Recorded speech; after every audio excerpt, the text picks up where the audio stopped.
Europe 1, au cœur de l'histoire. Franck Ferrand. Ce ne sont pas des décennies, ni même des siècles, mais des millénaires que Franck Ferrand nous fait remonter cet après-midi. Nous sommes en effet au cœur de la préhistoire. Bonjour Franck. Bonjour Anissa, bonjour à tous.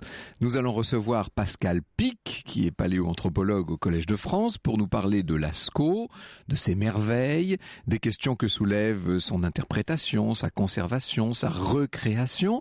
Mais pour commencer, je vais vous raconter la découverte de Lascaux en 1940, une découverte fortuite qui a profondément marqué toute une génération. Et du coup, j'imagine que nous allons en profiter pour nous promener en Dordogne. Vous pensez bien. Évidemment, nous allons parcourir cette vallée de la Vézère, cette vallée de l'homme classée par l'UNESCO. Et pour tout vous dire, j'ai demandé à Claude Douce d'établir le programme, de réaliser lui-même, de concocter l'itinéraire d'aujourd'hui à travers ce Périgord noir. Claude Douce est le propriétaire du château de Sauveboeuf, par ailleurs grand amateur de la préhistoire. Il possède énormément d'objets préhistoriques. Il est donc avec nous cet après-midi. Le moins qu'on puisse dire, c'est qu'entre Monsieur Douce et Monsieur Pic, nous sommes magnifiquement entourés.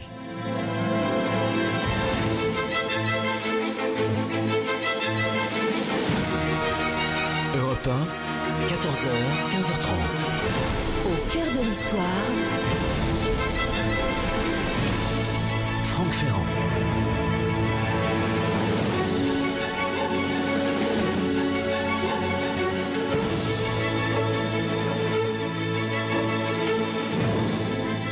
Nous sommes en septembre 1940, dans une France qui vient de subir une des plus lourdes défaites de son histoire, une France qui est en train de s'habituer à l'occupation allemande. Cette année-là, la rentrée des classes ne se fera que le 12 octobre. Septembre est donc encore un mois de vacances, et par un très beau jeudi de fin d'été, donc, le temps est à la fois lumineux et presque orageux. On est dans le village de Montignac, en Dordogne. Des enfants se promènent sur les plateaux qui dominent la Vézère. Ces enfants, il y en a 4 jeunes garçons. Ils ont l'habitude de se promener dans ce coin-là qu'ils connaissent parfaitement. Ils sont avec leur chien. Et oui, sauf que ce jour-là, problème, le chien disparaît. Alors vous savez comment ça se passe, on commence par l'appeler, par le chercher, on cherche le chien ne se manifeste pas. Et comme à cet endroit il y a énormément de braconnage, les enfants se disent que le chien est parti courir un lièvre, ou peut-être, et ça les inquiète davantage, c'est arrivé à d'autres chiens du voisinage, peut-être qu'il s'est pris dans un collet, vous savez, ces espèces de nœuds coulants qu'on fait à la sortie des terriers pour piéger les lapins. Donc les enfants se mettent à la recherche du chien, ils appellent, ils crient, et au bout d'un moment, ils entendent, c'est ténu dans un premier temps, et puis ça se précise, ils entendent des aboiements, sauf que les aboiements en question montent du sol. Ça paraît étonnant, cette histoire. Alors les garçons cherchent, ils écartent les buissons et ils finissent par tomber sur une faille, d'où semblent bien venir les aboiements du chien. Or cette faille est assez large pour qu'on puisse s'y glisser. Alors ils vont y descendre. Ils tombent sur une sorte de couloir qui dans un premier temps est assez étroit et puis qui d'un seul coup s'élargit. Les enfants n'ont sur eux que des allumettes. Alors une à une, ils font craquer les allumettes. Et là, ce qu'ils découvrent est proprement stupéfiant. Un spectacle plus qu'inattendu au-dessus de leur tête. En plus, il y a cet effet de lumière tremblotante, de très faible lumière, qui doit accentuer encore l'impression qu'ils ressentent. Sur les parois rocheuses, des chevaux, des cerfs, des taureaux, et quand je dis des taureaux, certains paraissent gigantesques, ils sont admirablement exécutés. Tout cela donne l'impression que les animaux sont comme animés. On pourrait croire que les peintures que les enfants ont sous les yeux sont toutes fraîches. Alors, est-ce que ces enfants sont émerveillés ou effrayés ? Toujours est-il qu'ils ne tardent pas à remonter au jour, et ils vont prévenir leur instituteur, bien sûr. C'est une figure, l'instituteur, dans les villages de l'époque, c'est le détenteur du savoir. C'est un petit peu l'autorité qui fait le lien avec d'autres autorités supérieures. Donc les enfants recourent à lui, ils reviennent sur les lieux avec l'instit, avec le chien, probablement, j'en sais rien à vrai dire. Le maître d'école s'est muni de tout ce qu'il faut. Il a une lampe, lui, bien sûr. Et quand il descend à son tour, quand il se faufile dans la faille, ce qu'il découvre le sidère. Il est tellement marqué qu'il va non seulement prévenir les autorités civiles, mais qu'il s'adresse directement à celui qui, à l'époque, est considéré comme le pape de la préhistoire, celui qui connaît tout sur l'époque paléolithique, le célèbre abbé Breuil. Alors les services des Beaux-Arts se mettent en branle, tout de suite l'exploration de la caverne est organisée, on fait quelques aménagements nécessaires pour assurer la protection des peintures, contre l'action des courants d'air, contre les changements de température, etc. Tout ça est très vite pris en compte. On va également entrevoir la possibilité de faire visiter la grotte. Je dis seulement entrevoir parce qu'encore une fois, nous sommes en 1940, en pleine guerre. Inutile de vous dire qu'on a d'autres chats à fouetter à ce moment-là. L'idée d'une politique culturelle peut effleurer certains, mais enfin, ça n'est pas la priorité, c'est une évidence. Il va falloir attendre le tournant de l'année 1945 pour que de véritables aménagements soient mis en place. L'ouverture au public aura lieu le 14 juillet 1948 et c'est d'emblée un succès sans précédent. Succès phénoménal, 50 000 visiteurs dès la première année qui arrivent de peu partout, de tous les coins de France, d'Europe, du monde entier pour voir ces peintures dont on a depuis appris qu'elles sont extrêmement anciennes, évidemment. Des peintures qui ont été assez bien préservées par le voile de calcite. Hein, c'est une espèce de couche qui a été formée par le ruissellement des eaux au cours des millénaires. Ça fait comme une sorte de petite vitre, si je puis dire, sur les peintures. Et c'est ce qui les a protégés et leur a donné en même temps cet éclat, cette authenticité comme une sorte de vernis naturel, vous savez. Ce voile en lui-même est une preuve que les dessins d'ailleurs ont été réalisés depuis des milliers et des milliers d'années parce que le calcite en question, il n'est pas possible à cette échelle en tout cas de le reproduire de manière artificielle. Cela dit, personne n'avait mis cette ancienneté en doute, mais il est toujours important de pouvoir en apporter la preuve. Alors, un certain nombre de visiteurs vont quand même soulever la question des périls que courent ces décors extraordinaires de la grotte de Lascaux. On voit bientôt des bactéries proliférer. Ce sont les algues vertes qui s'installent, apportées par tous ces visiteurs qui sont là, qui parlent, qui respirent dans la grotte, etc. Ce qui est normal, évidemment. Et ça devient inquiétant, tellement inquiétant qu'en 1963, le ministre d'État chargé des affaires culturelles, André Malraux, va décider de fermer la grotte au public et d'emblée, on prévoit la possibilité de réaliser une copie, un modèle, si vous voulez, de la grotte qui finalement sera inaugurée. Alors après longtemps, ça ne va pas se faire en 3 jours. Le modèle est inauguré le 18 juillet 1983. C'est ce qu'on appellera Lascaux 2. Et ça n'est pas fini puisque pour répondre à l'engouement, on réalise un fac-similé qui peut être déplacé, une sorte d'exposition itinérante qui fait le tour du monde. Et puis il y aura une nouvelle reconstitution qui a ouvert ses portes il y a quelque temps maintenant et dont nous aurons l'occasion de parler dans un instant. C'est Lascaux 4. Évidemment que Pascal Pic aura des choses à nous raconter sur Lascaux 4.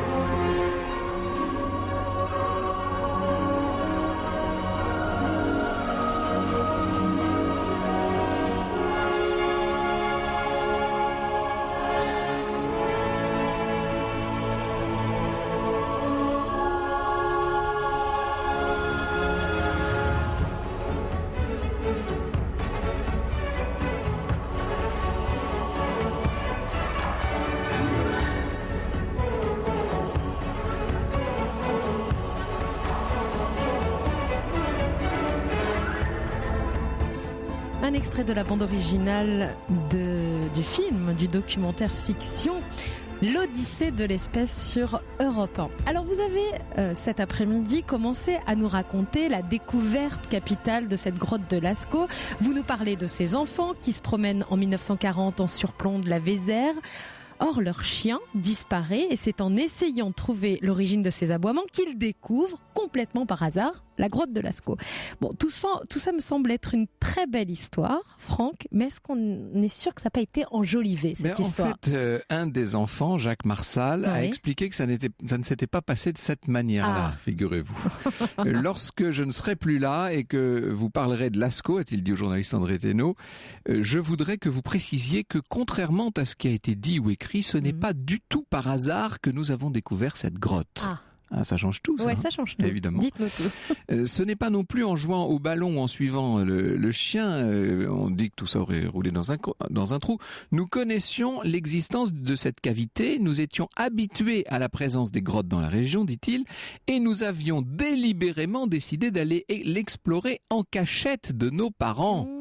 Voyez, donc voilà pourquoi ils auraient changé la version. Évidemment, il fallait pas qu'on les accuse de je ne sais quel, d'avoir fait l'école buissonnière ou quoi. Bon, bref, en tout cas, Monsieur Marsal dit que ce n'est pas une découverte fortuite, c'est une découverte qui a été faite progressivement au fil de leur jeu et qu'ils ont organisé leur exploration. À mon avis, ils avaient bien plus que des allumettes sur eux.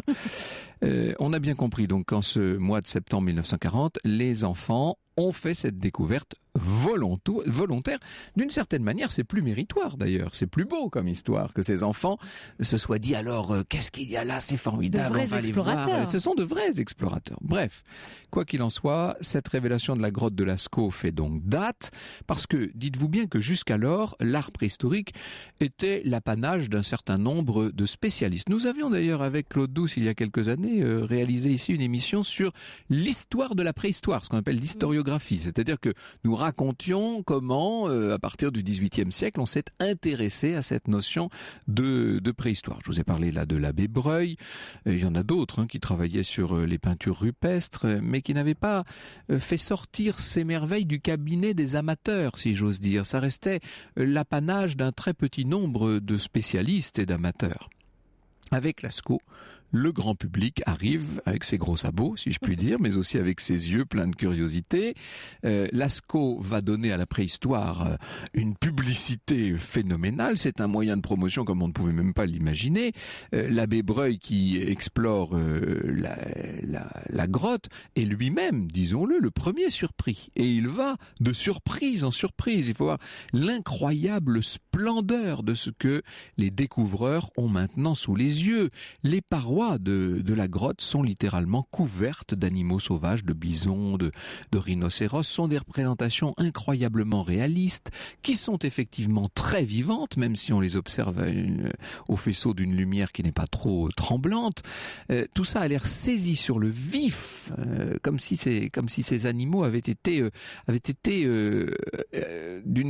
vitrifiés d'une certaine manière. Alors, on voit aussi des mains différentes qui sont des témoignages probables de plusieurs époques, puisque l'abbé Breuil ira jusqu'à différencier 8 générations d'artistes. Entre parenthèses, il est très doué d'être allé jusque-là.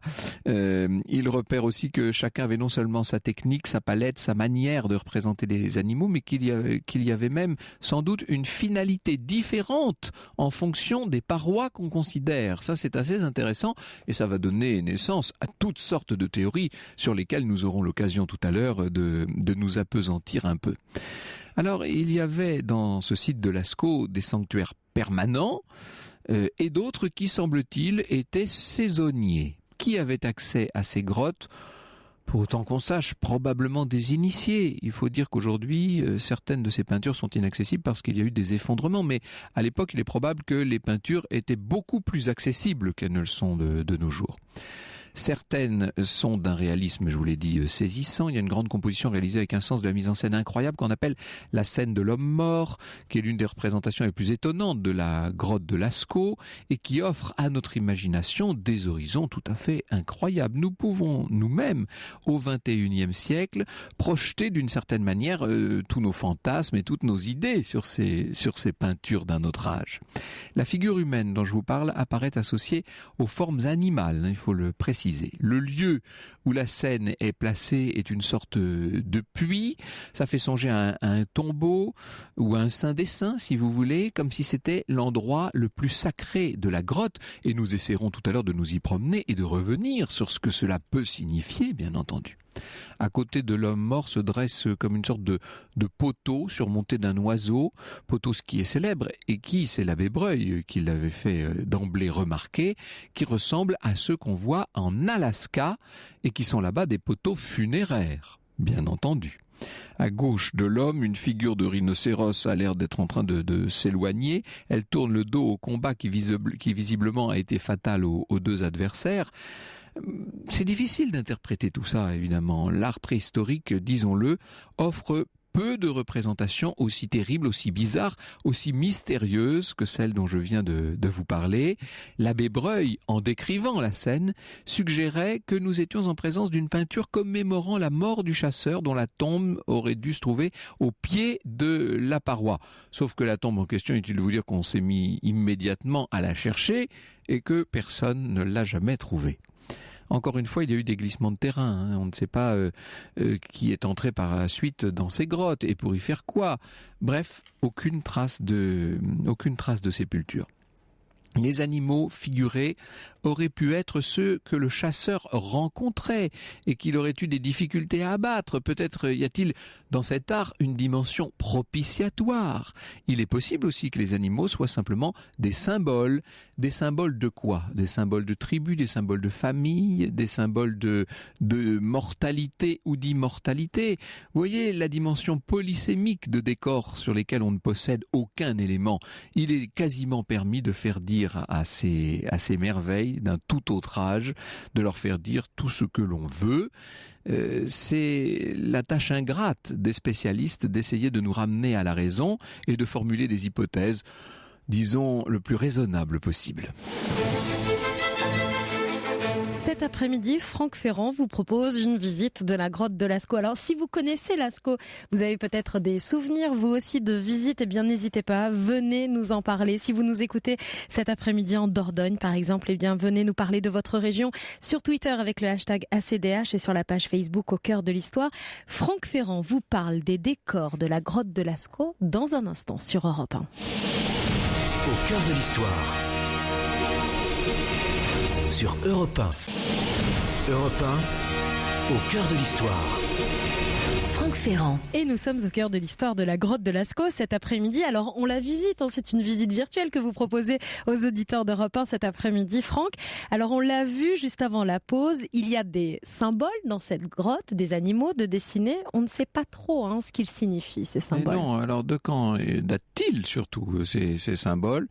C'est une des questions que je vais poser à notre invité, bien entendu. Il semblerait, si l'on suit ce qui semble faire en ce moment consensus dans la communauté des historiens, qu'il faille remonter quelques 350 siècles en arrière. Vous voyez qu'on fait un grand bond aujourd'hui. Oui, c'est le moins qu'on nous ne sommes pas habitués à ça.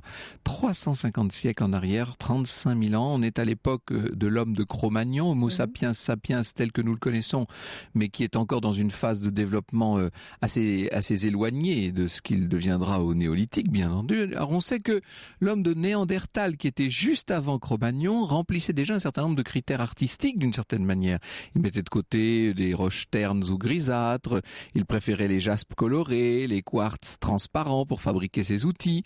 Il y a une volonté, une recherche esthétique chez Néandertal qui est incontestable. C'est vous dire si elle est encore plus grande et développée chez Cro-Magnon, bien sûr.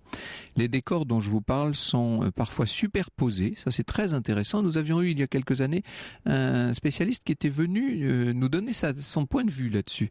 Il disait qu'en fait tous ces dessins étaient réalisés par projection et qu'on se souciait très peu de l'effet produit. C'était assez intéressant sa théorie. Bref, des éléments superposés, d'autres inachevés, ou en tout cas on a l'impression qu'ils sont inachevés. Pour les décrire, nous manquons évidemment de mots, puisque par définition nous sommes en présence d'un art dont nous ne connaissons ni les finalités, ni dans le détail les techniques même. Et sur cela aussi, je voudrais connaître l'avis de Pascal Pic et de Claude Douce.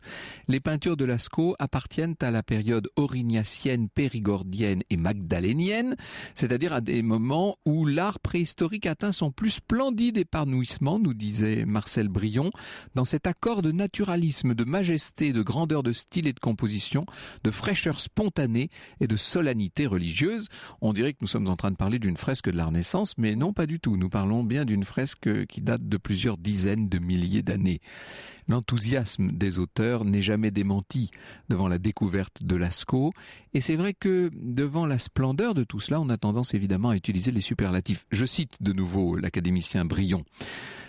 Au point de vue esthétique et au point de vue technique, dit-il, l'art de Lascaux constitue un des sommets de l'art paléolithique et nulle part peut-être il n'est aussi facile d'étudier la technique employée par les peintres de cet âge. Cette esthétique et cette technique représentent un progrès considérable sur celle des autres peintures datant du paléolithique supérieur. À Lascaux, nous avons l'impression de nous trouver devant l'aboutissement d'un art, et je dirais même d'un art qui commence à être aimé et voulu pour lui-même, qui cesserait d'être uniquement au service de la magie ou de la religion. Là, l'analyste prend peut-être ses désirs pour des réalités, mais c'est vrai que la dimension incontestablement esthétique d'un certain nombre des représentations qui figurent là, peuvent laisser entendre que nous serions au début d'un art considéré comme tel. Pourquoi pas, après tout? Alors, je suis désolé, et Dieu sait si j'aime beaucoup Marcel Brion, puisque nous le citons très souvent, mais je ne crois pas qu'on puisse aller quand même tout à fait aussi loin que lui sur ce sujet. Évidemment que les peintures ont un aspect décoratif, évidemment qu'elles ont l'air d'appartenir à une catégorie très ancestrale et archaïque d'art pour l'art, mais je pense, enfin il me semble, nous verrons ce qu'en pensent mes invités, tellement plus au fait de la question, je pense qu'elles avaient bien, quoi qu'il arrive, une dimension magique. On n'a sûrement pas peint ces taureaux, ces rhinocéros, on n'a sûrement pas gravé ces bisons à seule fin décorative. Il est probable qu'il y ait eu là-dedans de la religion, du rite, une incantation derrière tout cela probablement. Et ce que nous voyons, ce sont les évocations très précoces d'incantations qui se sont perdues évidemment dans la nuit des temps. La grotte authentique, comme je l'ai dit, a été fermée en 1963, n'y entrent plus que quelques spécialistes ou personnes en charge de son entretien. Elle a connu cette grotte tellement de vicissitudes. Je me rappelle que il y a quelques années de ça, maintenant il y a une bonne dizaine d'années, je m'étais attiré les foudres du ministère de la Culture pour avoir révélé un certain nombre de petits scandales qui avaient lieu à l'intérieur de la grotte de Lascaux, qu'on avait nettoyé de façon un peu brutale, disons. De manière générale, ce qu'il faut saisir, c'est que cet endroit n'est qu'un tout petit morceau de l'immense quantité d'œuvres préhistoriques qui probablement existent sous nos pieds sans que nous le sachions. Ça c'est très irritant et très enthousiasmant à la fois.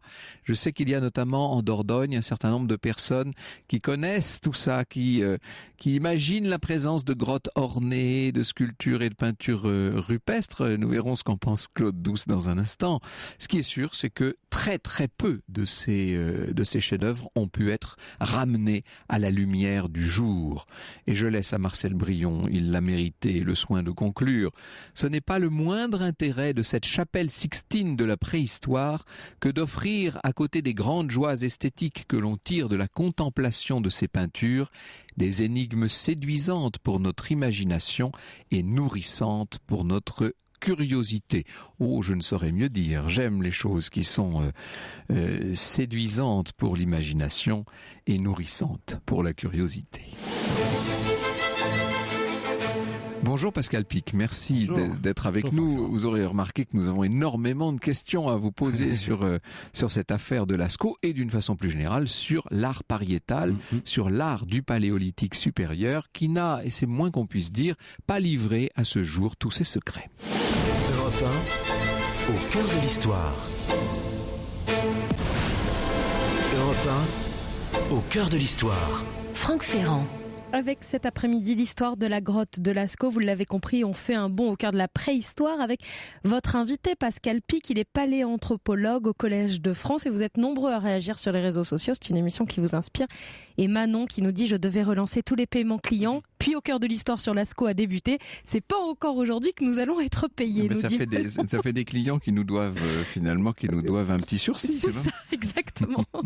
Alors Pascal Pic, on se pose évidemment tellement de questions sur cette affaire. Il y a un livre d'ailleurs d'Alain Rousseau qui est paru, L'art préhistorique, la beauté et le mystère d'œuvres multimillénaires, qui est paru l'année dernière et qui fait un peu l'inventaire des questions que posent ces découvertes.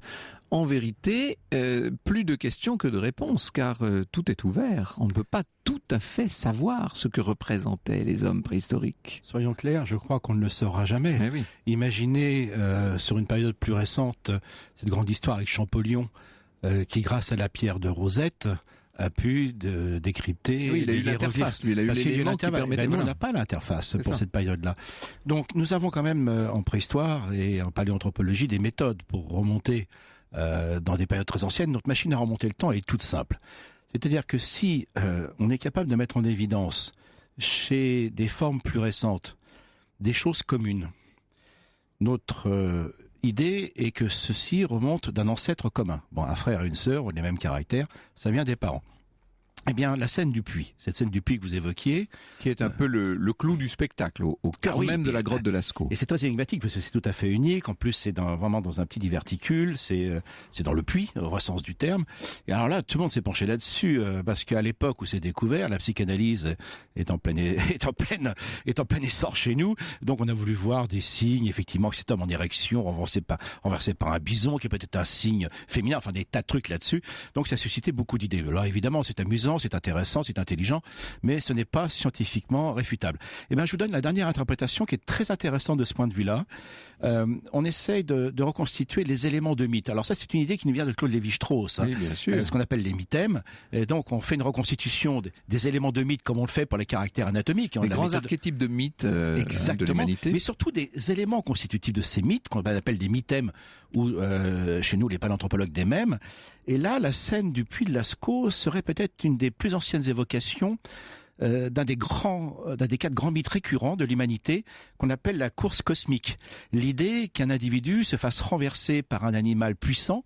Là, c'est un bison, mais ça peut être un taureau, un auroch, et c'est le mythe de Io qui va donner la grande ours. Et d'après les études d'un monsieur que je vais citer, parce que c'est remarquable comme travail, qui s'appelle Julien Douy, peut-être que ces grands éléments de mythe qui aujourd'hui nous semblent préhistoriques sont encore extrêmement présents dans les mythologies historiques, donc de l'Antiquité, et peut-être encore dans la plupart des éléments constitutifs de nos grandes pensées. Donc voilà, peut-être que ce que nous sommes remonte peut-être à cette époque-là.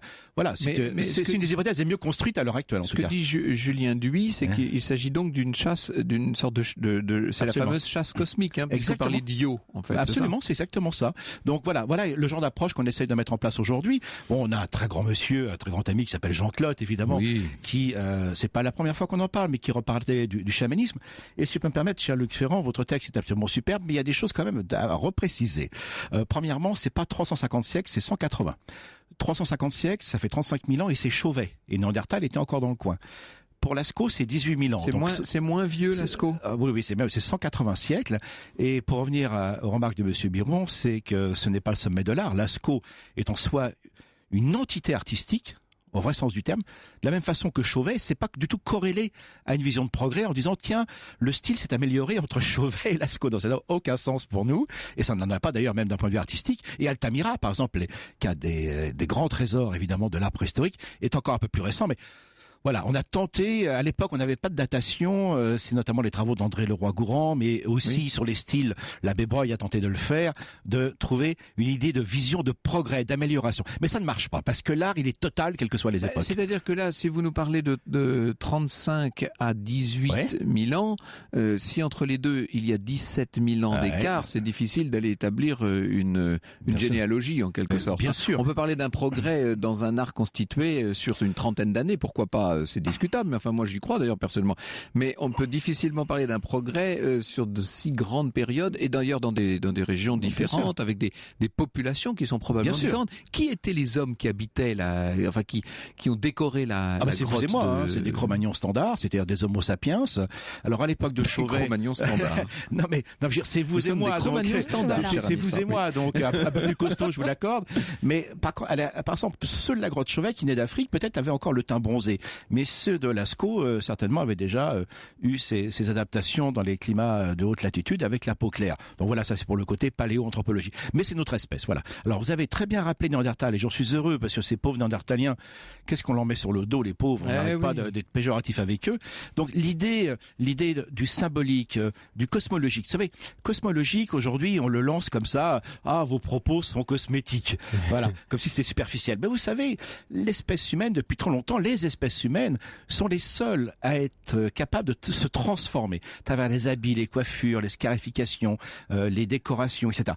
Et donc, tout ceci a des racines très anciennes, mais il est incontestable qu'avec Cro-Magnon, nous avons une explosion symbolique absolument extraordinaire, dont Lascaux est au cœur, évidemment. Oui, symbolique, c'est-à-dire qu'en fait, il s'agit d'une capacité à transposer un certain nombre de réalités. Exactement.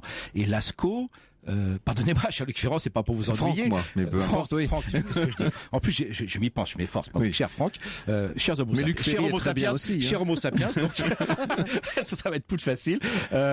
Très clairement, ce n'est pas un art réaliste. Franchement, au premier coup d'œil, vous savez, si vous avez un cheval de Lascaux, de Niaux ou de Pêche-Merle, il y a vraiment une qualité du trait. Et ils utilisent l'anamorphose. Alors, il y a une légende qui dit que Picasso aurait visité Lascaux, on ne le sait pas. Mais Picasso aurait dit, en fait, ils avaient déjà tout inventé. Vous vous rendez compte? Alors, on s'est dit, avec Lascaux, ils n'avaient pas encore la perspective. Mais Chauvet, qui est plus ancien, ils ont la perspective. Donc, on a l'anamorphose, et c'est ça qui est important lorsqu'on fait un Lascaux 2, Lascaux 3, Lascaux 4, ce n'est pas qu'un seul exercice de vulgarisation qui consiste à faire un copier-coller techniquement déjà très complexe vis-à-vis du public. C'est dans ce genre d'approche que les merveilleux artistes et artisans et techniciens qui participent à ce travail sont capables de retrouver les techniques de nos ancêtres. Et donc ils avaient les techniques du pochoir, ils avaient les techniques de l'anamorphose. L'anamorphose, c'est déformer les choses de manière optique. Alors Dali était un des artistes remarquables. Les proportions ne sont pas du tout celles des animaux réels. Et en plus de cela, puisqu'on parlait de la chasse, est-ce que c'est propitiatoire? Non. En fait, on sait qu'ils mangeaient du renne. Or, il y a quasiment aucun renne qui est représenté à Lascaux. Des bisons, des rhinocéros. Et surtout les chevaux d'ailleurs. Les chevaux sont mais il y a rhinocéros. Et vous avez des félins, ce qui est assez rare. Et cette scène du puits, parce que les représentations humaines sont rares. Donc effectivement, il y a une véritable représentation du monde qui est liée à leur cosmogonie, c'est-à-dire leur récit sur les origines et le rapport au monde, qui ont leur rationalité. Et c'est structuré. Il y a une grammaire qu'on n'a pas, comme la pierre de Rosette.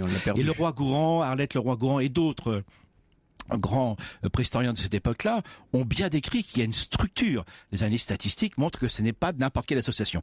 Donc on a le vocabulaire, on a les mots, on a leur disposition, mais on n'a pas la capacité de reconstituer l'écriture.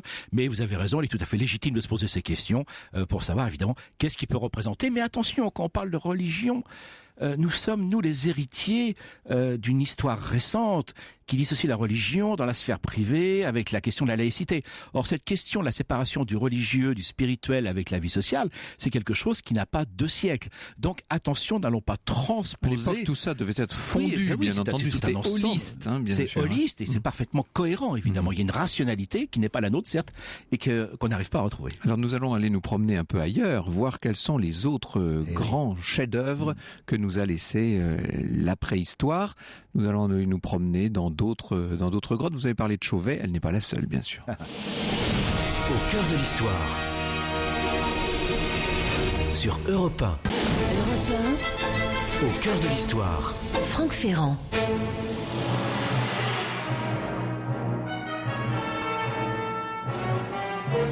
Et nous sommes cet après-midi au cœur de l'histoire de la grotte de Lascaux et nous allons nous balader bien sûr à travers d'autres grottes préhistoriques. D'ailleurs, vous êtes très nombreux à réagir cet après-midi sur les réseaux sociaux, sur la page Facebook au cœur de l'histoire, sur Twitter avec le hashtag ACDH. C'est une émission internationale puisqu'Éric nous dit « Je viens de visiter Lascaux 3 au Japon, c'est une pure merveille. » Oui, il faut qu'on parle d'ailleurs, faisons cette parenthèse assez vite sur les autres Lascaux.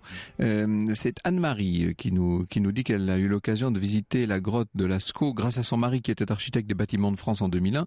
Ce fut, dit-elle, un moment très émouvant que je n'oublierai jamais. J'avais les larmes plein les yeux de bonheur, un grand moment dans ma vie. Ça doit être une expérience extraordinaire que de voir la vraie Lascaux. Il y a une vraie différence entre Lascaux 1, Lascaux 2, Lascaux 3 et Lascaux 4, Pascal Pic? Moi, j'ai pas tout visité et pas de nombreuses fois, c'est le moins qu'on puisse dire, mais quand même quelqu'un comme Yves Coppens ou d'autres, ou même un artiste comme Pierre Soulages, franchement, qui connaît très bien ces périodes-là, il disait il y a quelque chose qui ne trompe pas. C'est que vous avez la chair de poule, vous avez un frisson, vous avez une émotion, c'est ça l'esthétique. Et moi j'ai commencé par Lascaux 2, je peux vous assurer, même s'il y avait du monde autour de nous, j'étais pas dans des conditions privilégiées, vous êtes complètement saisi par cela. Alors Lascaux 4, j'y suis demain, justement, ça tombe très bien, et je pense que j'aurai cette même émotion. C'est comme quand vous entrez dans une crypte d'une belle chapelle, voilà. Et ça, c'est vraiment le signe universel qu'on a affaire à une véritable créativité humaine qui touche le plus profond de ce que nous sommes. Il a fallu évidemment procéder de cette manière pour éviter que les lieux ne soient trop dégradés. Sauf que on a appris il y a une dizaine d'années qu'il y avait des dégradations justement. Oui. Alors à cette époque-là, je me baladais pas mal dans le Périgord et parmi mes amis, évidemment, il y avait le conservateur, Monsieur Geneste à l'époque, un grand monsieur que j'aime beaucoup citer, qui a beaucoup contribué à la reconstitution des gestes de l'époque, et Serge Maury, sans parler des autres personnes. Et il est vrai qu'il y avait un petit peu un tabou pour ne pas parler des dégradations, parce que il y avait un problème de renouvellement d'air, il y a des erreurs qui ont été faites, c'est indéniable. Et ce qui est assez intéressant d'ailleurs, c'est que la chose était un petit peu mise sous le tapis, si je peux me permettre, en France. Et c'est vraiment au niveau international un article dans la presse internationale qui a bousculé les choses. Oui. Et à partir de là, donc on a bien compris qu'il y avait de vrais problèmes. L'UNESCO a commencé à s'en inquiéter parce que tout de même, en 1979, c'est Lascaux et une partie de la vallée de la Vézère avec 15 sites qui ont été classés au patrimoine mondial de l'humanité. Donc l'UNESCO se sentait complètement concerné par cette affaire-là et très inquiet. Et on s'est aperçu qu'effectivement, le site de Lascaux 2, qui était une magnifique idée, a été aussi victime de son succès, puisque la circulation automobile, les vibrations, tout cela est une vraie difficulté, et c'est de là que il a fallu mettre en place un véritable comité scientifique international. Et là, je me permets de saluer mon ancien patron et toujours ami, donc Yves Coppens, qui a fait un travail absolument remarquable, qui est d'ailleurs un véritable modèle avec les collectivités locales, avec les chercheurs, avec des chercheurs nationaux, locaux et internationaux, avec des entreprises et avec évidemment des compétences internationales, puisque ce magnifique bâtiment a été réalisé par des architectes norvégiens, si j'ai bonne mémoire. En tout cas, voilà, c'est au patrimoine mondial de l'humanité. Il fallait une réponse internationale, ce qui a été absolument remarquable dans toute sa mesure. Et donc, depuis, on a résolu ces difficultés qui... Ça c'est le rôle de la presse, et merci, tant que ce n'est pas mis au jour, sans que ce n'est pas dénoncé, on essaie d'arranger les choses, et là ça a quand même simulé cette affaire. On parle de patrimoine mondial de l'humanité un peu à tout propos maintenant, et les classements sont nombreux, parfois ils sont très utiles. Là, on peut vraiment parler d'un patrimoine mondial de l'humanité. N'importe quel être humain se sent chez lui, si je puis dire, à Lascaux. Même à Tokyo, avec Lascaux 3. Oui, la preuve. Les parties, c'est Lascaux 3 qui se baladent. D'ailleurs, les œuvres qui concerne Lascaux 3 n'étaient pas reproduites dans Lascaux 2. Donc c'était une étape supplémentaire, intermédiaire, et puis maintenant évidemment Lascaux 4. Alors Lascaux 4, on a le parcours complet de la grotte. Quelle est sa particularité en fait? Absolument, il y a toute la grotte d'une part, et autour de cela, il y a donc des parties extrêmement pédagogiques qui resituent Lascaux donc dans son contexte, la préhistoire, un centre d'interprétation en fait. Mais l'histoire aussi des facsimilés et autres. Il faut comprendre que la préhistoire, et ça faut le dire aux auditeurs et aux auditrices, il y a des petits clichés comme ça qui ont la vie dure. Nous les préhistoriens, nous sommes des hommes un petit peu comme ça, ou des femmes bien sûr, isolés dans le passé avec leurs problématiques merveilleuses, mais en tout cas un petit peu déconnectés des temps présents. Non, les préhistoriens et les paléanthropologues sont les scientifiques qui utilisent immédiatement les techniques les plus élaborées pour les datations, les reconstitutions, l'imagerie cérébrale. Et là, pour la reconstitution, parce que ce travail de reconstitution a mobilisé des grandes entreprises. Pour Lascaux 2, c'était le cas, et c'était le cas évidemment pour Lascaux 4. Et donc c'est un travail à la fois scientifique, de recherche et d'innovation technologique. Et puis ce qu'on peut dire, c'est que vous êtes immergé dans les problèmes de l'époque, avec notamment toutes les questions juridiques que pose la question de l'invention, c'est-à-dire la découverte des lieux, la propriété des lieux. C'est une question qui a été particulièrement sensible avec l'affaire de la grotte Chauvet, bien sûr. Oui, mais il y avait déjà un antécédent avec Lascaux, le premier Lascaux, Lascaux, donc avec le comte de la Rochefoucauld, mais ça s'est réglé quand même assez bien. Sur Chauvet, il y a eu des difficultés. Et effectivement, le droit du sol et ce qui est en dessous du sol. Alors en New York, c'est le droit au-dessus des buildings, vous savez. Donc ces questions de droit, de l'espace au-dessus et en dessous et autour sont toujours très compliquées et ne correspondent pas aux mêmes histoires. Donc voilà, Chauvet, ça a été compliqué, ça s'est résolu, mais je crois que maintenant qu'il y a une bonne jurisprudence, et désolé, chers auditeurs, chères auditrices, on a d'autres grottes comme Cussac, qui était découverte en l'an 2000, qui sera jamais ouverte au public, mais nous vous faisons la promesse que ces grottes feront l'objet d'un facsimilé, parce que la préhistoire, c'est aussi un devoir de reconstitution, c'est un devoir, et je n'aime pas le terme de vulgarisation, parce que la vulgarisation, ça serait dire, on vous restitue quelque chose un peu de superficiel. Non, il y a une véritable création autour de ces créations léguées par les hommes de la préhistoire. Alors, Lascaux, Chauvet, il faudrait parler d'Altamira, peut-être. Alors là, c'est de l'autre côté des Pyrénées. Alors ça, c'est ce qu'on appelle l'espace franco-cantabrique. Il y a une unité artistique et culturelle qu'on voit à travers les objets lithiques, ce qu'on appelle aussi l'art mobilier, c'est celui qu'on transporte, donc les pendeloques, les parures et aussi les propulseurs, donc tout ça mobilier, parce qu'on peut le déplacer bien évidemment. Et on s'aperçoit qu'autour de Lascaux, il y a, semble-t-il, une petite école qu'on trouve au Gabillou ou ailleurs. Parce qu'on parle beaucoup de ces peintures merveilleuses que vous avez très bien décrites, mais il y a aussi énormément de symboles géométriques qui sont également hautement symboliques, qui sont comme des lettres d'alphabet. Alors je ne vais pas dire que c'est un alphabet, mais en tout cas on peut les considérer comme cela. Et dans cette affaire, on s'aperçoit que il y a des identités régionales. Et donc, ça peut vous surprendre, mais on parle vraiment de civilisation. Dans l'histoire classique, la civilisation, ça vient qu'avec les cités. Ben, c'est faux. Il y avait de véritables civilisations avec des symboles, des valeurs, les Vénus, qui sont plus anciennes du Gravétien. Civilisation troglodytique, en l'occurrence. Oui, c'est ça. Donc, il y avait une civilisation. On avait quand même des objets qui circulaient sur des milliers de kilomètres, depuis l'Atlantique à l'Oural, sont joués sur les mots.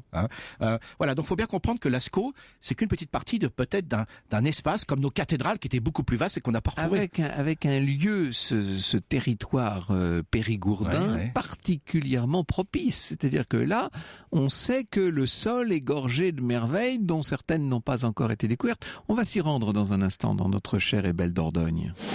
Europe 1, au cœur de l'histoire.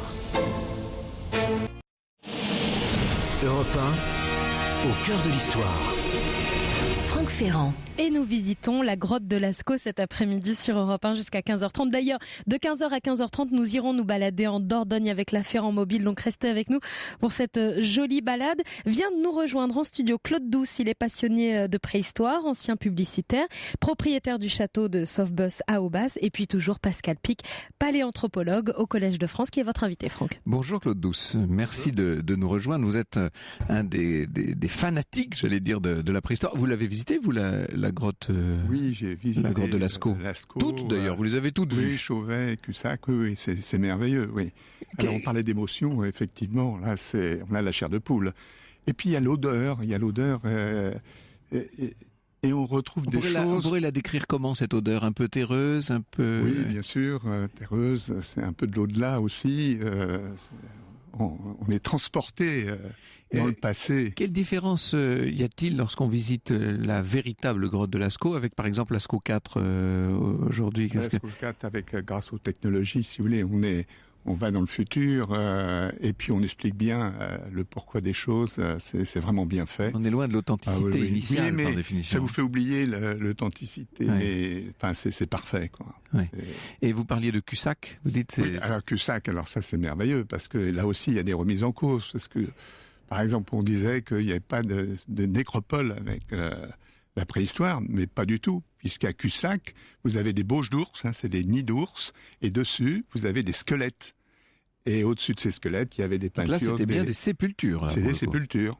Ce qui remet en cause le fait que... remet en cause. Alors, est-ce que dans les autres, est-ce que c'est les hyènes qui ont emmené les c'est cadavres? Ça, les ossements, oui, voilà. Oui, il y a plusieurs hypothèses, mais... Enfin, en tout cas, c'était une remise en cause. Ça se trouve où, Cussac? Il faut peut-être qu'on précise. Cussac, c'est à l'arrivée. Voilà, la Vézère prend sa source au plateau de Millevaches. D'ailleurs, on ne peut pas dire Millevaches, mais étang, parce que le mot celte, c'est étang, il est temps, et arrive sur la Dordogne, et c'est au bout de 60 kilomètres, c'est-à-dire qu'il faut 2 jours en bateau pour atteindre les 2 points, Et c'est là, à l'arrivée de la Vézère sur la Dordogne, qu'est Cussac. Cette splendide vallée de la Vézère, nous allons la parcourir en votre compagnie dans un instant. Est-ce que vous pensez qu'il y a dans votre chère Dordogne beaucoup de grottes qui sommeillent et dont on n'a pas encore découvert l'existence ? Oui, alors, moi, si vous voulez, je suis pas un scientifique, donc je fais le perroquet souvent et je fais des raccourcis. Mais je sais plus si c'est Delumelet ou Coppens, disent qu'il y a que 3%, des 3% des grottes qui ont été découvertes. Donc on peut imaginer l'immensité de ce qui nous reste à découvrir. Oui, ça fait que presque plus des 9 dixièmes qui sont encore... Oui, parce que vous avez simplement sur la vallée de la Vézère, vous devez avoir une quarantaine de grottes ornées, un petit peu plus. Donc c'est... Mais est-ce qu'on peut imaginer que des découvreurs qui auraient trouvé l'accès à quelques merveilles les gardent pour eux de crainte justement d'être confrontés à toutes les difficultés juridiques que ça peut entraîner? Oui, compte tenu de la dureté de la législation. C'est ça, la législation est un peu de l'histoire Chauvet. Voilà, oui. Effectivement, maintenant, il y a un certain nombre de gens qui veulent pas d'ennui et qui gardent pour eux. Voilà, ça, c'est très malheureux. Ça, ce sont les effets négatifs d'une législation excessive. Il faudrait assouplir ça. Oui. Voilà. Non, mais je crois qu'il faut le dire. C'est dans une émission comme celle-ci qu'il faut le dire parce que sans doute que les services du ministère de la Culture, lorsqu'ils ont réécrit la loi, ont cru bien faire, ont cru mettre en avant un certain nombre d'avantages pour l'État et donc pour la collectivité, pour la science, etc. Mais ils oublient tout simplement qu'ils sont en train de décourager les découvreurs. C'est-à-dire que vous avez découvert une belle grotte, vous la gardez pour vous plutôt que de passer le reste de vos jours à vous embêter avec l'administration. Il faut quand même dire ce qui est. Donc, ça part d'un bon principe. Ceci dit, la plupart des découvreurs, ils sont souvent des spéléologues ou ne sont pas sur leur terrain, donc ils sont pas confrontés directement à ce problème. Oui, c'est le propriétaire qui l'est généralement. C'est le propriétaire qui va l'être. Oui. Alors, ces grottes, en quelque sorte, est-ce qu'on pourrait les classer en plusieurs catégories, Pascal Pic? Est-ce que certaines répondent davantage que d'autres à des situations chamaniques, précisément? Est-ce que certaines sont délibérément orientées vers la chasse? Ou est-ce que d'autres ont l'air précisément plus sépulcrales? Je ne sais pas. On n'en sait strictement rien. On ne peut pas le faire, mais ce que vient de dire Claude Douce à propos de Cussac, ça montre bien qu'il n'y avait pas qu'une seule fonction, si on doit parler en termes de fonction, autour de ces grottes. Par contre, si on pense à nos cathédrales étaient faites pour être remplies de lumière et visitées et surtout occupées par les croyants, les processions, les pèlerinages, etc. Ce sont des églises, donc, comme leur nom l'indique, leur but est d'accueillir le plus grand nombre. Oui, voilà, mais là, c'est exactement l'inverse. C'est ça qui est curieux. Ces œuvres sont loin de la lumière, elles sont dans des grottes, et la vraie question est celle qui n'est pas résolue d'ailleurs. Quelle était la fréquentation, le rythme de fréquentation de ces grottes? On n'en sait vraiment strictement rien. Il y en a que très peu d'ailleurs pour lesquels on a des traces de pas ou de visites. Donc tout ça reste encore extrêmement obscur pour nous, mais on a du mal à imaginer qu'effectivement que toute la mise en œuvre, Lascaux, fallait chercher des colorants. Je vais vous dire qu'ils sont pas dans le sol de la grotte. Il fallait les chercher à l'extérieur, des fois de très loin. Les préparer. C'est ce qu'on appelle l'archéologie du paysage. Il y a des tas de technologies, il fallait les chercher, et que par ailleurs il y avait des échafaudages. Attendez, c'est pas une mince affaire. Oui, pour aller peindre sur ces voûtes, parfois il faut arriver à s'y hisser par définition. Ouais, c'est pas un coup de tac comme ça avec une bombe du côté de la gare du Nord. Hein. Donc c'est quelque chose quand même ou des catacombes.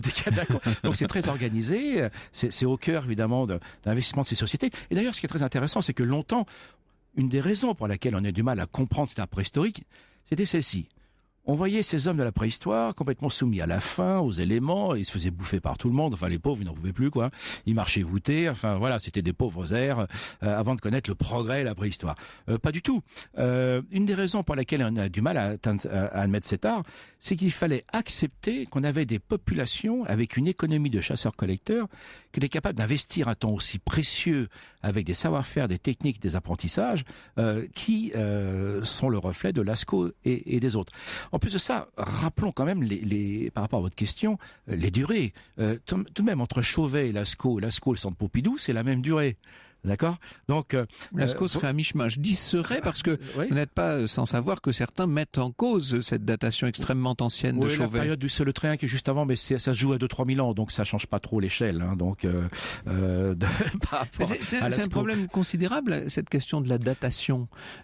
Avec Chauvet, on a fait littéralement exploser c'était un les choc. échelles de temps. Bien sûr. Mais vous savez qu'il y a beaucoup de spécialistes à l'étranger, c'est peut-être de la jalousie de leur part, hein, mais en Espagne ou en Grande-Bretagne notamment, on dit mais pas du tout, les Français sont en train de nous faire prendre des vessies pour des lanternes et leur grotte Chauvet n'est pas si vieille que ça. Non, écoutez, alors là, même sans parler de la France, vous avez par exemple au centre du Brésil, dans le Mato Grosso, des grottes, même en Argentine, qui remontent à 30 000 ans, voire 50 000 ans.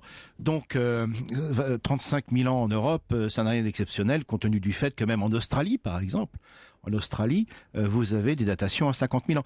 Donc, avec cet Homo sapiens que nous évoquions tout à l'heure, il y a vraiment une explosion de l'art symbolique, mais dans l'ensemble du monde. Alors, à l'époque de la découverte de Lascaux, on pensait que c'était chez nous. Et que chez nous. Aujourd'hui, Et tout était né là. C'est-à-dire que c'est là que ça a commencé la préhistoire. Claude Douce le connaît très bien. Donc, la préhistoire, c'est une grande affaire française quand même. Il n'y a pas que nous, il y a les Russes et les autres. Oui, mais voilà, nous sommes Boucher de perte, si je n'ai pas oublié. dans la Picardie. Boucher de... et là, très clairement, nous étions aussi dans l'époque ancré dans l'idéologie de progrès qui disait que l'Occident devait dire au reste du monde ce qui était donc la conduite de l'histoire et le devenir. Donc voilà, la préhistoire a été imprégnée de cela. Maintenant, on sait que Lascaux, Chauvet, Altamira s'inscrivent dans une explosion symbolique dans l'ensemble du monde. On a les plus belles quand même. Non, les plus riches, les plus nombreuses. Certaines grottes sont gravées et non pas... Alors il y a beaucoup de gravures, bien sûr. Il faut imaginer la découverte de ces grottes avec une lampe à huile. Donc ces lampes, on les a retrouvées, bien sûr. Ces lampes à huile, à Grèce, donc, ont une lumière qui vacille. En plus, on la porte. Alors, il faut bien comprendre. Alors, j'ai une petite image. À la même époque, on trouve le cinéma. On invente le cinéma des frères Lumière. Et c'est quoi le cinéma ? Ce sont des images qui défilent devant une lumière fixe. Eh bien, la préhistoire, c'est l'inverse. Ce sont des images fixes qui sont animées par une lumière qui vacillante. Oui, donc, c'est absolument merveilleux. Et donc, ça, on peut plus le faire aujourd'hui. Et peut-être que Claude Douce l'a fait à l'époque. À propos de ces projections, justement, nous avions reçu Jean-Jacques Lefrère et Bertrand David qui ont publié il y a 2 ans un ouvrage passionnant qui s'appelle La plus vieille énigme de l'humanité, qui est une théorie, ce n'est qu'une théorie, mais sur l'origine de ces peintures rupestres. Et puisque j'en suis aux ouvrages qui nous avaient passionnés dans le cadre de cette émission, je voulais rappeler celui d'Éric Pincas, Qui a tué Néandertal, enquête sur la disparition la plus fascinante de l'histoire de l'humanité. C'est publié chez Michalon il y a 2 ans. Quant à vous, Pascal Pic, et on en dira un mot dans quelques instants, vous êtes l'auteur chez Flammarion de Premiers Hommes, qui est sorti à l'automne dernier et qui remet en cause un certain nombre de certitudes parmi celles qu'on pouvait avoir. Europe 1, au cœur de l'histoire. Franck Ferrand.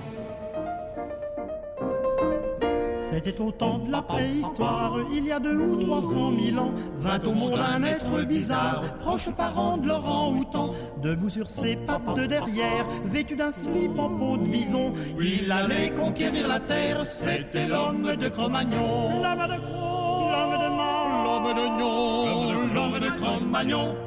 L'homme de Cro-Magnon, ce n'est pas du bidon, l'homme de Cro-Magnon. L'homme de Cro-Magnon, ce n'est pas du bidon, l'homme de Cro-Magnon. Armé de sa hache de pierre, de son couteau de pierre itou, il chassait l'ours et la panthère, en serrant les fesses malgré tout. Devant le diplodocus en rage, il se faisait tout de même un peu petit, en disant dans son langage, vivement qu'on invente le fusil. L'homme de Cro, l'homme de Man, l'homme d'Oignon, l'homme de Cro-Magnon. Voilà l'histoire revisitée en chanson avec le portrait de l'homme de Cro-Magnon par les 4 barbus à l'instant sur Europe 1. Effectivement, nous sommes au cœur de la préhistoire cet après-midi et nous visitons la grotte de Lascaux et d'autres grottes. Nous sommes donc en Dordogne avec la Ferrand-Mobile. Et à bord de la Ferrand-Mobile, vos invités Pascal Pic et Claude Douce. La vallée de l'homme, la vallée de la Vézère que nous allons visiter selon les indications de Claude Douce qui a fait lui-même l'itinéraire cet après-midi. Vous avez lu par ailleurs l'ouvrage Premier Homme de Pascal Pic, Claude Douce. Je viens de finir son dernier livre et là je suis vraiment étonné avec les remises en cause. Et c'est la première fois que je vois qu'on part du singe pour arriver à l'homme, alors que jusqu'à maintenant j'ai lu de l'homme pour arriver au singe. Remonter jusqu'au singe. Ça c'est déjà assez spectaculaire. Au fil des livres et des émissions, et merci à À Francfort notamment, le public est là, il écoute les avancées de nos disciplines, et il est vrai qu'au vu des avancées, des découvertes autour des chimpanzés, autour des australopithèques, on sait que les australopithèques ont inventé la pierre taillée depuis 1 an. Donc la question était celle-ci, mais qu'est-ce qui reste aux hommes? Puisque les chimpanzés ont des rituels, on le sait, c'est sur YouTube, vous pouvez y aller comme référence scientifique, c'est quand même oui, valide. c'est costaud. C'est du costaud. Donc voilà. Donc l'idée, c'était de repartir depuis les singes, vers 30 millions d'années, jusqu'aux premiers hommes, pour dire ce que sont vraiment les premiers hommes. Mais là, nous parlons d'art. Là, on n'est plus dans les premiers hommes, on est dans des hommes très anciens, oui. mais qui ne sont plus tout à fait les premiers hommes. Ouais, mais ce souci et cet intérêt pour l'esthétique et la créativité est peut-être beaucoup plus ancien qu'on l'imagine. Par exemple, vous connaissez peut-être l'histoire de Congo. Congo, c'était une femelle chimpanzé qui avait été éduquée par Desmond Morris, l'auteur du singe nu. Et Congo a peint des œuvres. Et attendez, il y a une exposition d'art contemporain en 1957. Picasso a acheté une toile. Miro a échangé 2 toiles contre celle de Congo. On discutait de savoir si c'était de l'art ou pas chez les érudits.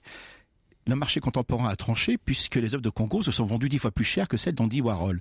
Donc voilà, l'affaire est tranchée. Elles Donc, sont aussi nettement plus rares et nettement plus étonnantes exactement. pour nous. Donc tout ça pour dire qu'en fait, dans ce livre, je voulais montrer que c'est pas parce qu'on découvre tout ceci chez les grands singes que ça enlève les capacités de l'homme, mais comment l'homme était capable de déployer ses caractéristiques. Et j'admire Congo, mais c'est quand même pas Lascaux. Alors, entrons dans cette vallée de la Vézère. La Vézère a creusé dans un sol qui était calcaire. On est dans au Crétacé. Hein. Ouais, voilà. Elle a creusé une sorte de canyon, disons, avec des grottes dont les hommes ont fait leur refuge, leur habitat, leur temple d'une certaine manière. Quand on dit les hommes, Néandertal, Cro-Magnon. Les deux. Et donc, c'est cette vallée de la Vézère a constitué en quelque sorte un creuset humain. Alors ça commence à Terrasson. Terrasson, c'est un petit village accroché sur une colline. Et là, c'est l'entrée de la vallée de l'Homme, qui est classée UNESCO. Et véritablement, là, vous avez tout sur un parcours de 60 km, toutes les grottes. Alors, il y a un petit détail.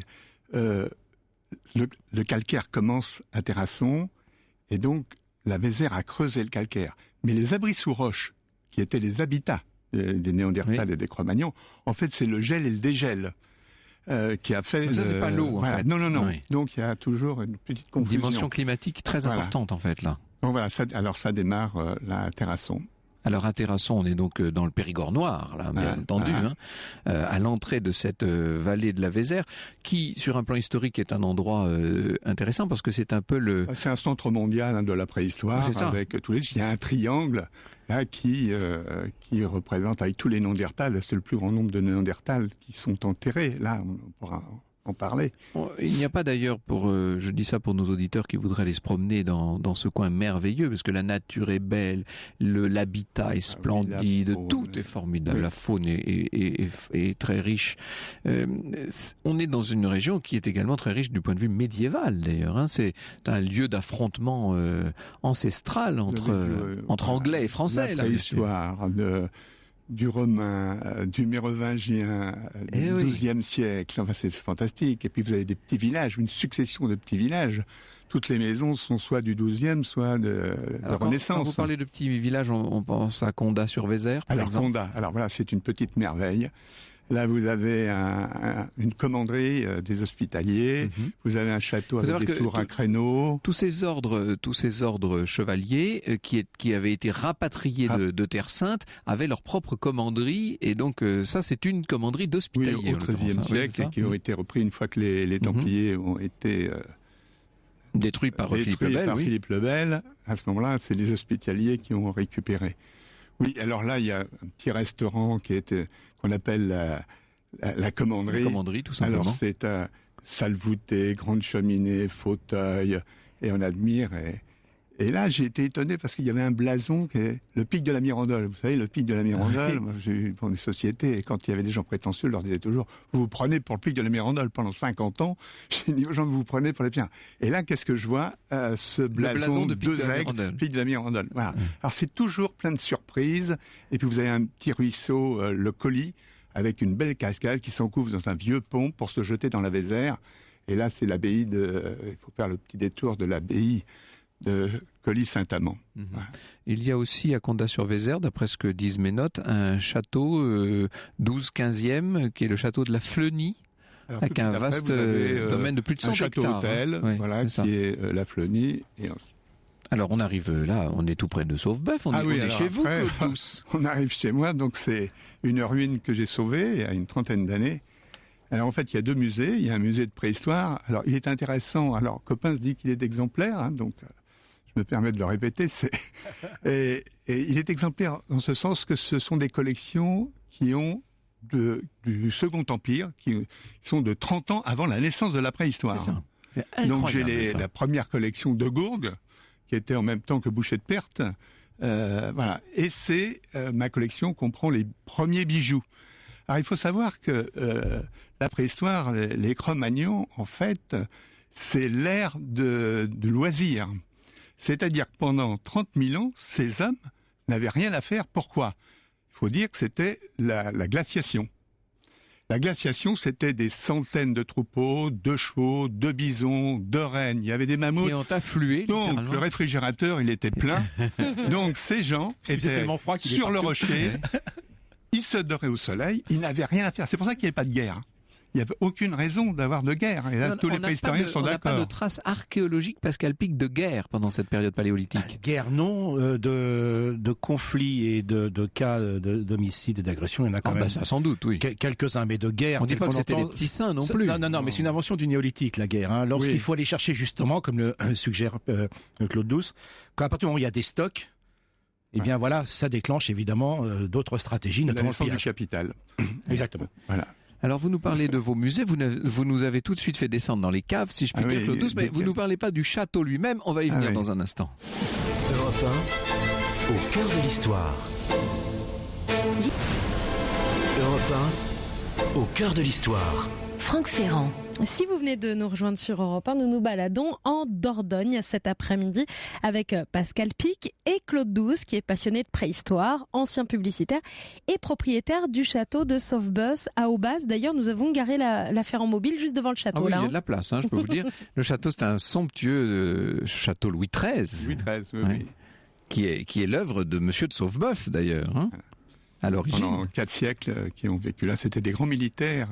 Et il s'est illustré à La Rochelle, au siège de La Rochelle. Mais enfin, malheureusement, après, il a pris parti pour la reine Médicis, la reine Médicis, contre Louis XIII.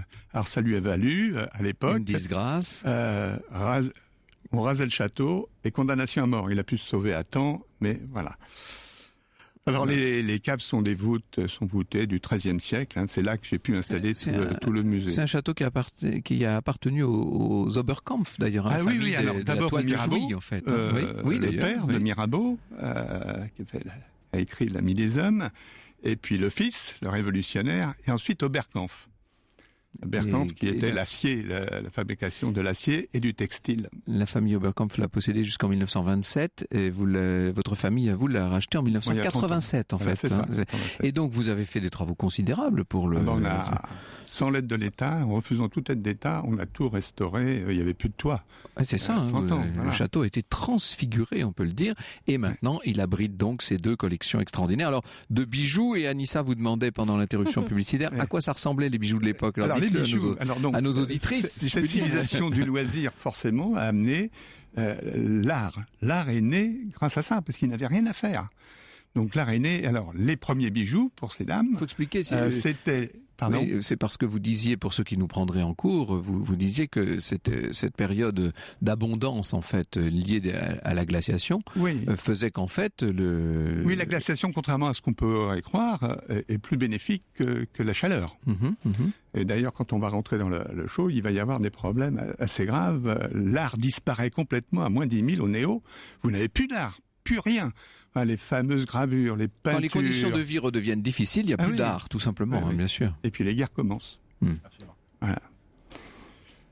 Donc les bijoux. Les bijoux, c'est à partir de l'ivoire de mammouth, c'est-à-dire les défenses de mammouth. C'est à partir de là, ils faisaient des perles, des pendeloques, des colliers, donc tout l'art.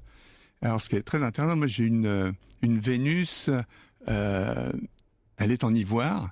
Et je vous assure, on peut le mettre dans le musée de Picasso, c'est d'un modernisme incroyable. Donc, d'ailleurs, Miro, on retrouve des signes de Miro sur les gravures. Donc, on dit Picasso disait que c'était inspiré de la préhistoire. On se demande s'il l'a pas copié. Bien sûr. Tous les surréalistes, ceux qui sont qui gravitent autour, ont été très impressionnés par la disons qu'il y a la double découverte d'un certain nombre d'arts qu'on appelle premiers aujourd'hui, et en même temps découverte de vestiges préhistoriques qui vont beaucoup faire évoluer l'art des années 1920 à 1950, ça c'est certain. À côté du château, il y a le petit village d'Aubas. Alors Aubas, oui, qui est un petit village. Alors il est célèbre pour le Téléthon. D'ailleurs, il est sélectionné. Le Téléthon. Ah oui. Alors, les gens sont formidables, ils font du bénévolat, ils ont une motivation et d'une générosité qui fait que vraiment le Téléthon a pris une ampleur. Et c'est un des villages qui donne le plus d'argent par rapport au nombre de personnes, donc c'est louable, donc il fallait le citer. Alors, ce qui est intéressant, il y a des églises, vous savez qu'il y a eu une compétition entre le chemin de fer et les voies navigables. Et alors, il avait été prévu, sous le Second Empire, de créer 6 écluses. En fait, comme le chemin de fer a pris dessus, de loin. Il n'y en a eu qu'une construite, et elle est à Aubas. Donc, on peut voir l'écluse d'Aubas sur la Dordogne.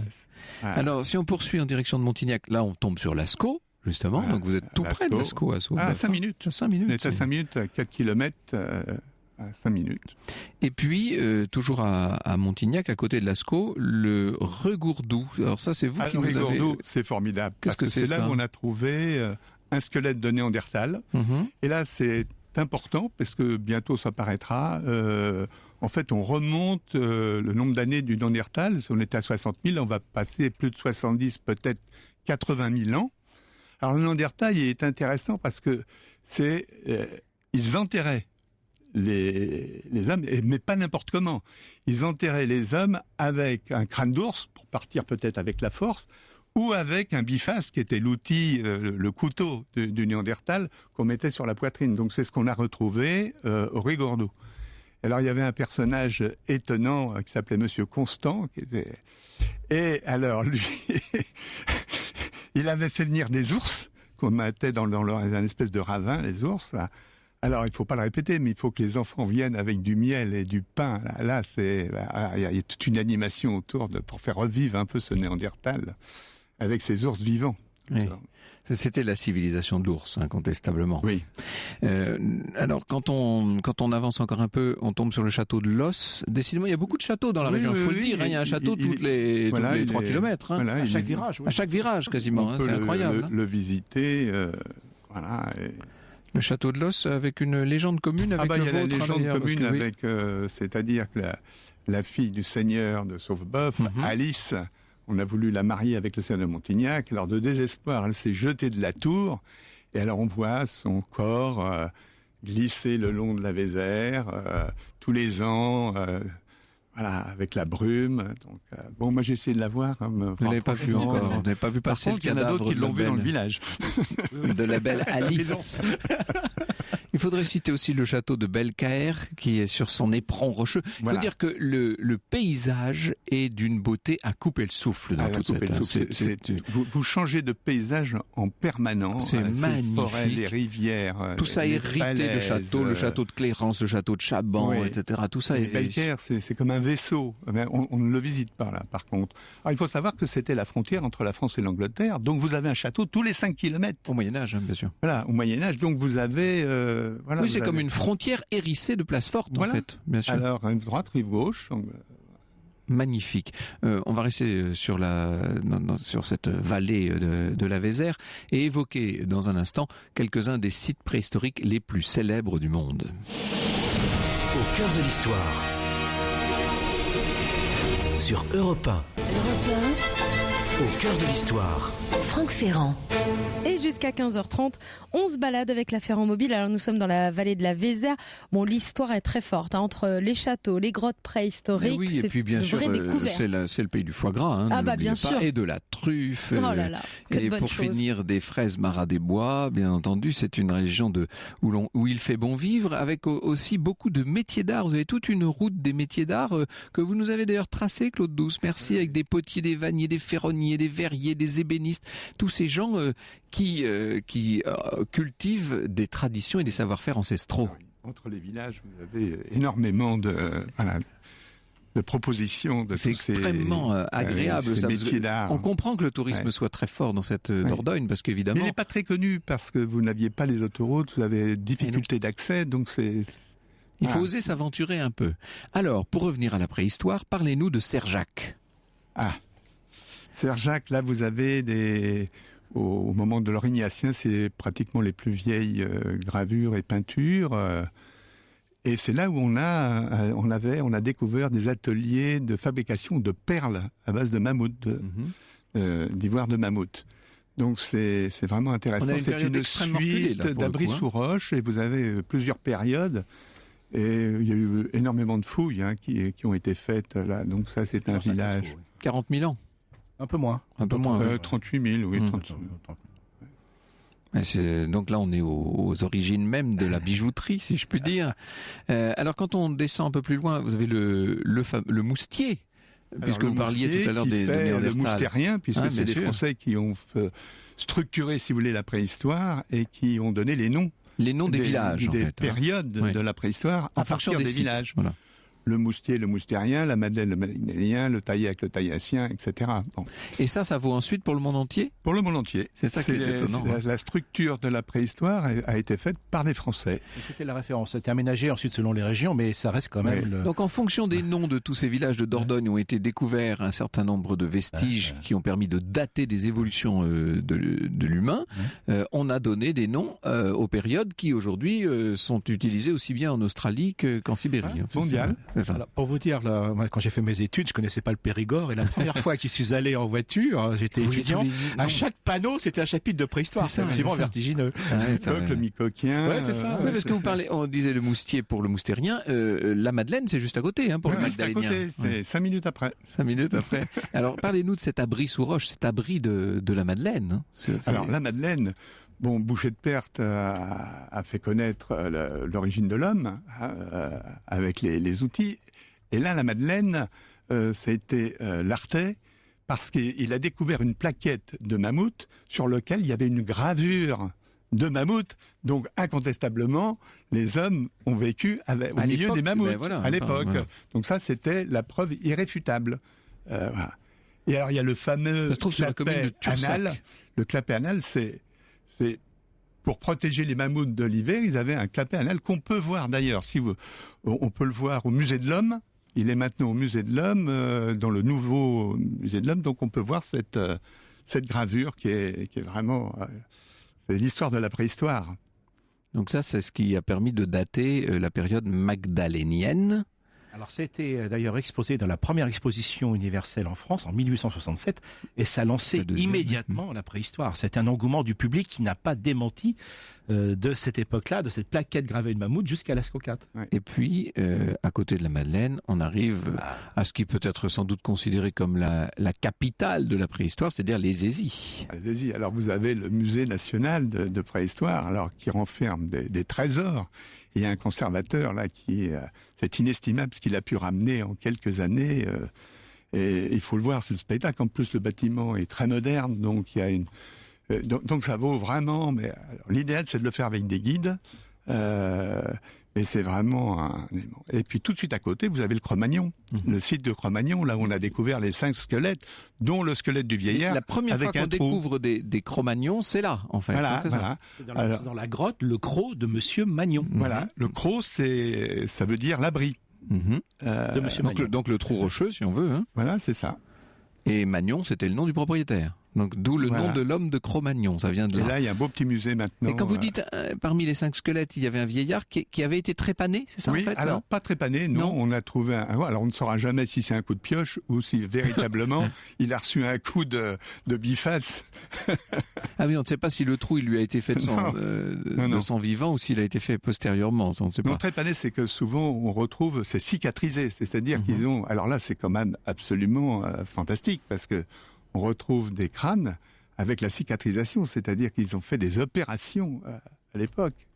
Quand on est aux Aisies, le grand site, c'est bien entendu une autre grotte. C'est le Petit Lascaux d'une certaine manière. C'est la grotte de Font-de-Gaume. C'est Font-de-Gaume. Alors Font-de-Gaume, c'est comme Altamira. Alors il y a une énigme parce que c'est plus des bisons et chaque grotte privilégie un animal. Alors ça c'est une énigme, on ne sait pas pourquoi. Mais c'est quand même intéressant. Et alors là, vous avez des bisons. Gravés. Ah oui. Non, peint. C'est la peinture. Et la même semaine, quand ils ont découvert Font-de-Gaume, c'est l'instituteur, c'est Perroni, qui a découvert aussi Combarel. Et Combarel, c'est plutôt des gravures. Ah voilà, c'est ça que j'avais. Des gravures de lions. Oui, c'est ça, bien sûr. C'est là où vous voyez que pendant il y avait des lions, il y avait des animaux dangereux, quoi, des rhinocéros. Les canorocs, c'est pas facile à croiser quand même. Hein. Bien entendu. On se rend pas compte. Et puis vous avez un troisième site qui s'appelle la Moute aussi, où on a là c'est la seule peinture qu'on connaisse que soi-disant c'est une tente, un habitat. En Brannig, on ne sait pas trop, mais enfin c'est une hypothèse. Hein. Voilà. Donc voilà, ce Périgord d'une richesse fausse, nous n'avons fait là qu'effleurer le sujet. Hein. Je n'ai fait que donner quelques éléments comme ça dans une avalanche extraordinaire de sites tous plus magnifiques. Enfin, c'est des émotions. Même le gouffre de Proumessac. Alors, le gouffre de Proumessac, c'est incontournable. Là, c'est véritablement une cathédrale de cristal. Alors vous descendez, vous pouvez descendre, et c'est immense. Et vous avez des cascades de calcite et un petit lac bleu, mer Tout du ça Sud. mis en lumière de façon très spectaculaire. Et c'est un son et bien lumière. sûr. Alors ça, c'est vraiment magnifique. Merci beaucoup Claude Douce, merci beaucoup Pascal Pic. Je rappelle le titre, Pascal Pic, de votre dernier ouvrage, Premiers hommes, et c'est publié chez Flammarion.